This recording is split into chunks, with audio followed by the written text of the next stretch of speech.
ತಮಿಳುನಾಡಿನಲ್ಲಿ ಕನ್ನಡದ ಚಾಲಕನಿಗೆ ಥಳಿಸಿದ ವಿಚಾರಕ್ಕೆ ಸಂಬಂಧಪಟ್ಟಂತೆ ಕನ್ನಡ ಮಾತನಾಡುವಂತ ತಮಿಳುನಾಡಿನಲ್ಲಿ ಹಲ್ಲೆ ಮಾಡಿದ್ರು. ಚಾಲಕನೊಬ್ಬನಿಗೆ ಹಲ್ಲೆ ಮಾಡಿದ್ದ ತಮಿಳುನಾಡಿನ ವ್ಯಕ್ತಿಯನ್ನ ಈಗ ಅರೆಸ್ಟ್ ಕೂಡ ಮಾಡಿದ್ರು.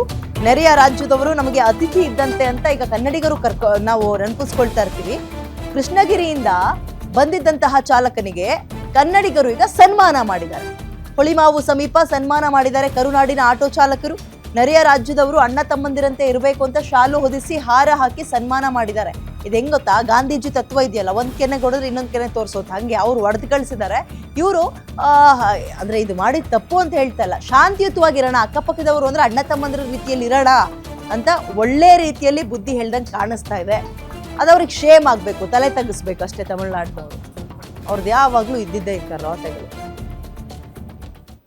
ನಮ್ಮ ಉದ್ದೇಶ ಒಂದೇ, ನಾವು ಅವರು ತಮಿಳ್ನಾಡಲ್ಲಿ ನಮ್ಮ ಡ್ರೈವರ್ಗೆ ಹೊಡೆದು ಕಳಿಸಿದ್ರು ಹಂಗನ್ಬಿಟ್ಟು ನಾವು ಇಲ್ಲಿ ಅದೇ ಕೆಲಸ ಮಾಡಿದ್ರೆ ಅವ್ರಿಗೂ ನಮ್ಗೆ ಯಾವುದೇ ರೀತಿಯಾದಂಥ ವ್ಯತ್ಯಾಸ ಇರೋದಿಲ್ಲ. ಸೊ ನಮ್ಮ ಕರ್ನಾಟಕದಲ್ಲಿ ಎಲ್ಲವನ್ನೂ ಕೂಡ ನಾವು ಆಕ್ಸೆಪ್ಟ್ ಮಾಡ್ಕೊತೀವಿ, ಅಂದರೆ ತೊಗೊಳ್ತೀವಿ. ಹಂಗಂದು ಮಾತ್ರಕ್ಕೆ ಹೊರಗಡೆ ಏನಾದ್ರು ಮಾಡ್ತೀವಿ ನಾವು ಅದನ್ನು ಸಹಿಸ್ಕೊಂಡಿರಿ ಅಂತೇಳಿ ಅಷ್ಟು ಮಟ್ಟಕ್ಕೆ ಡೌನ್ ಆಗೋಂತೂ ನಾವಿಲ್ಲ. ನಮ್ಮ ಉದ್ದೇಶ ಒಂದೇ, ಎಲ್ಲರೂ ಕೂಡ ಸೌಹಾರ್ದತೆಯಿಂದ ಬದುಕಬೇಕು. ಇಲ್ಲಿ ಆ ಸ್ಟೇಟು ಈ ಸ್ಟೇಟ್